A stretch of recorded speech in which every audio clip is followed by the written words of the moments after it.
নিজের পক্ষ থেকে এবং পার্টির পক্ষ থেকে ধন্যবাদ। আমাদের সাথে উপস্থিত আছেন Sina M A Saeed, public speaker, global voice খ্যাত। আপনাকেও স্বাগত আমাদের আজকের অনুষ্ঠানে। ধন্যবাদ। জি, আপনাকে অসংখ্য ধন্যবাদ। আমাদের সাথে উপস্থিত আছেন brigadier general ATM Ziaul Hasan. আপনাকেও স্বাগত আমাদের আজকের অনুষ্ঠানে। ধন্যবাদ আপনাকে এবং দর্শক শ্রোতাদের সবাইকে, এবং আমার সহ আলোচক দুইজন খুবই শ্রদ্ধেয় ব্যক্তিত্ব, কর্নেল দিদার এবং মিস্টার সাইদ। আসসালামু আলাইকুম। আমি কর্নেল দিদার আপনাকে দিয়েই শুরু করতে চাই যে এখন যে রাজনৈতিক সংকট তৈরি হয়েছে, আপনার কাছে কি মনে হচ্ছে, কি সমাধানে আসতে পারবে? মানে সরকারের মাধ্যমে না রাজনৈতিক দলগুলো সমাধান আসতে পারবে গণভোটের বিষয়ে? আপনার কাছে কি মনে হয়?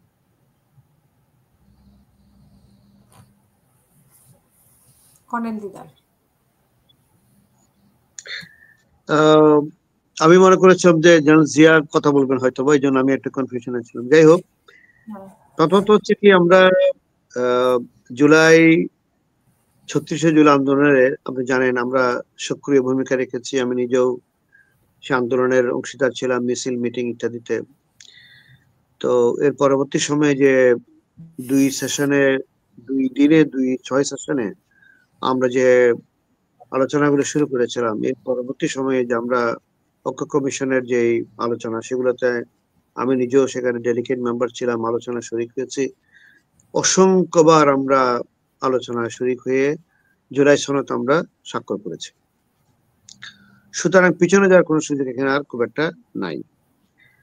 সরকারের পক্ষ থেকে এখানে সরকার কিছুটা মডারেটরের ভূমিকা পালন করেছেন, বা কেউ কেউ রেফারের ভূমিকা বলছেন, বা কেউ কেউ বলতে পারেন যে স্পিকারের ভূমিকা তারা পালন করেছেন। সরকারের পক্ষ থেকে এই আলোচনায় প্রত্যক্ষ কোনো প্রস্তাবনা সরকারের পক্ষ থেকে ছিল না।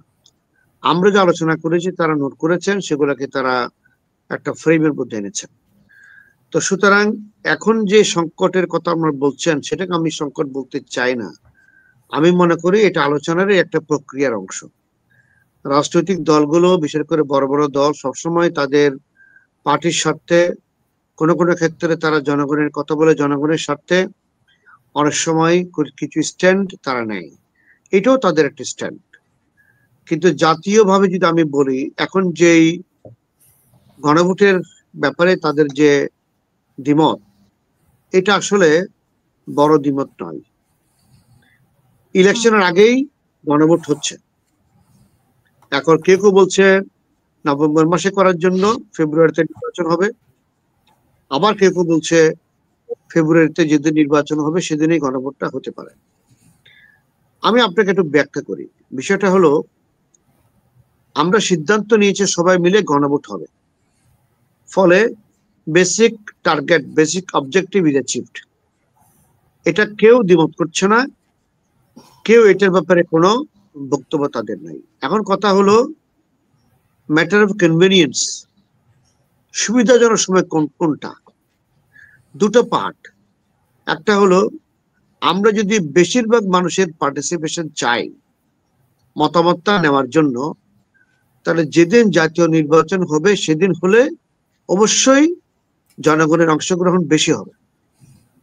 কারণ সকল পলিটিক্যাল পার্টি একটা উৎসবমুখর পরিবেশে নির্বাচনে পার্টিসিপেট করার জন্য তাদের সর্বাত্মক প্রচেষ্টা চালাবে জনগণকে ওই নির্বাচনে হাজির করার জন্য, একটা পার্ট।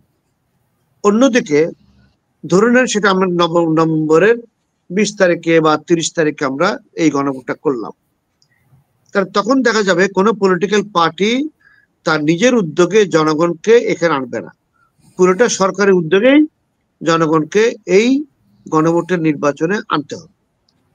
তখন আমাদের ধারণা করছি আমরা, সরকারের উদ্যোগে জনগণকে যখন শুধুমাত্র গণভোটের জন্য ডাকবেন, এখানে পার্টিসিপেশনটা খুব সম্ভবত আমরা ধারণা করছি কম হবে, এবং কম হওয়াটাই স্বাভাবিক।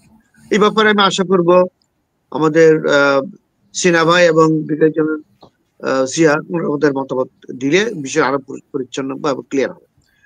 সো কম হবে। এখন কম যদি এমন হয় যে ধরেন এটা 20% মানুষ আসলো, বাকি 80% মানুষ আসলো না, তাহলে আমাদের বিরুদ্ধে যারা এখন অবস্থান করছেন, আপনি ধরে নিন কাদের কথা আমি বলতে চাচ্ছি, তারা তখন একটা অবস্থান নিতে পারে যে দেশের বেশিরভাগ মানুষ এই গণভোটে পার্টিসিপেট করে নাই, ফলে এই গণভোটটা বৈধতা পায়নি, এমন একটা সংকট তৈরি হতে পারে। ওয়াইরেস যদি সেটা নির্বাচনের দিন হয়, তাহলে এখানে আমরা ধারণা করছি 50% উপরেই জনগণের পার্টিসিপেশন থাকবে। এবং আমাদের আগের পূর্বের যে নির্বাচনগুলো, সুষ্ঠু সুন্দর নির্বাচন যেগুলো হয়েছে আগে তত্ত্বাবধায়ক সরকার আমলে, আমরা দেখেছি সেখানে প্রায় 55 থেকে 60% করে করে তারও বেশি জনগণের পার্টিসিপেশন ছিল। সুতরাং এই অবস্থা যদি তৈরি হয়, তাহলে আমার ব্যক্তিগত মতামত হলো ওই দিন যদি নির্বাচনের দিন যদি হয়, তাহলে খুব সম্ভবত মানুষের সংখ্যা বাড়বে এবং বৈধতাও সেটা বাড়বে। এই দুটা জিনিস বিবেচনা করে আমাদেরকে আলোচনা করে 2-1 দিনের মধ্যে সিদ্ধান্তটা আমাদেরকে নিতে হবে। এই হচ্ছে আমার অবস্থান। Thank you. তো সেখানে জামাত বা আর দল কেন 5 দফা নিয়ে মানে এখন গণসমাবেশ করছে বা একটা উত্তেজনা তৈরি করছে, রাজনৈতিক উত্তেজনা তৈরি করছে? তারা প্রথমে আলটিমেটাম দিয়েছিল 10 তারিখ পর্যন্ত, এরপর আজকে তো আমরা দেখলাম যে গণসমাবেশ হলো। রাইট, এটা বিষয়টা হচ্ছে সামনে ইলেকশন, ইলেকশনের জন্য আমরা সবাই তৈরি হচ্ছে। আমি নিজেও আজকে সারাদিন গণসংযোগে ছিলাম আমার কনস্টিটিউয়েন্সিতে। আমার যারা নির্বাচনের জন্য তৈরি হচ্ছে তারা সবাই এখন নিজ নিজ এলাকাতে তারা দৌড়ঝাঁপ করছেন, এটাই খুব স্বাভাবিক।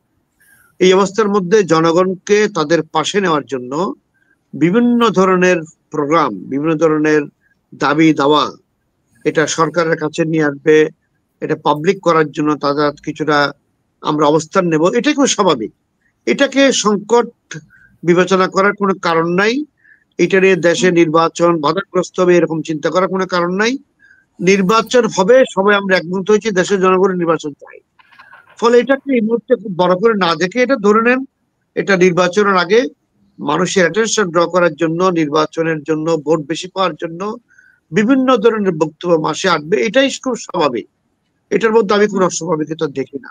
এটার মধ্যে ভয় পাওয়ার কোনো কারণ আছে বলে আমি মনে করি না। মানে কৌশল মানুষের দৃষ্টি আকর্ষণ করার জন্য। এক্স্যাক্টলি। অনেক